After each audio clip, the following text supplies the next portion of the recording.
Good. Right, because last time, right?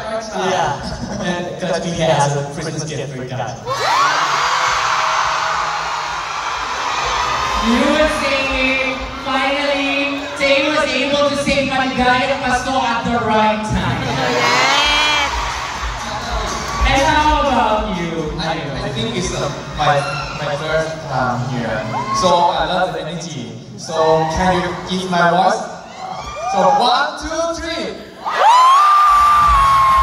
Thank you. So lovely. Thank you. And you know what? Can we just mention this? New is experiencing a sprain right now. But he's here with all of us.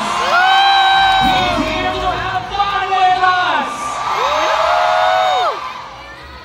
So I hope it eases the pain with you seeing your pants over here. So definitely not your first time, boys. But so for sure, you want to eat something Filipino. What is one Filipino food that you want to eat now? Halo, halo! Yes, you know? Let's hear it from you. Do you have hello? Yes! Give me one. How about you, Tay? Crispy pata. Crispy pata. Paga. Crispy pata. Paga. Yes! Another one. How about you? Oh, wait. Sushi bake. Sushi. Sushi bake. Sushi bake. Sushi bake. Sushi bake. Yes, sushi bake. No, it's not Filipino, but Filipinos traded during the pandemic. And we traded while watching Dark Blue Kiss and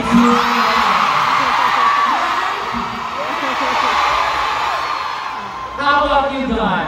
Sinigang. Sinigang. Sinigang. Are you ready for some sour or spicy trip? And you off? Hello. Hello in Thai. In Thai, say hello. Hello. Hello. You say? Yeah. Oh, hello. Hello. Hello. Hello. Hello. Hello. If you guys have to try, you should try hello. Like, Hello. yeah. Have you seen